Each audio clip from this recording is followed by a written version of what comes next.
Hi friends, आज आपण गहूमण्यापासून सुंदर फ्लावर बनवायला शिकणार आहोत। त्यासाठी मी गहूमणी 0.3ची रॅपिंग वायर, 0 mm चे गोल्डन कलरचे मणी आणि आपले लागणारे टूल्स।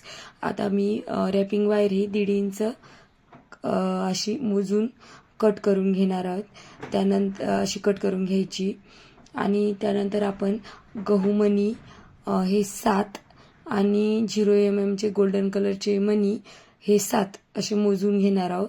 एका फ्लावरसाठी 7 मणी लागतात आणि त्यामध्ये आपण वरती टाकण्यासाठी असा एक जांभळा कलरचा त्यामध्ये आपण घेतलेला आहे व्हाईट कलरचा। त्यानंतर आपण हे जो रॅपिंग वायर तो आणि परत गोल्डन कलरचा जे गहूमणी तो टाकून घेणार। त्यानंतर आपण 0 mm चा जो रॅपिंग वायर आहे तो फक्त परत अशी ती वायर वरती ओढून घेऊन परत आणि असं ती वायर जवळ पांढऱ्या मोत्यातून काढणार, गोल्डन छोट्या बारीक मोत्यातून नाही काढायची। परत तीच पांढऱ्या मोत्यातून काढायची। तिसरा मणी ओढून घेणार, परत त्याच्यामध्ये 0 mm चा गोल्डन कलरचा मणी घेऊन जी आपली रॅपिंग वायर आहे ती फक्त आपण व्हाईट कलरच्या मोत्यातूनच ओढून घेणार आणि ते असे बघा किती सुंदर जवळजवळ असे ओढून घेणार।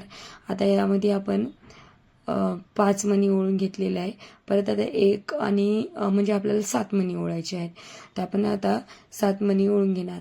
आता हे जे फ्लावर तयार होणार आहे त्यापासून कोणता दागिना बनवणार आहोत आपण, तुम्हाला जर काही सुचवायचं असेल तर DM मध्ये नक्की फोटो टाका आणि आपण जे नेक्स्ट व्हिडिओ बनवू त्याच्यामध्ये या फ्लावरपासून एक सुंदर असा दागिना बनवू।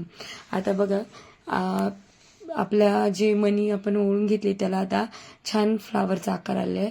आता आपण हे सर्वात शेवटचा 7वा मणी ओढून घेणार आहोत आणि परत तीच प्रोसिजर आपण व्हाईट मण्यातून रॅपिंग वायर काढून त्याला फासा देणार आहोत।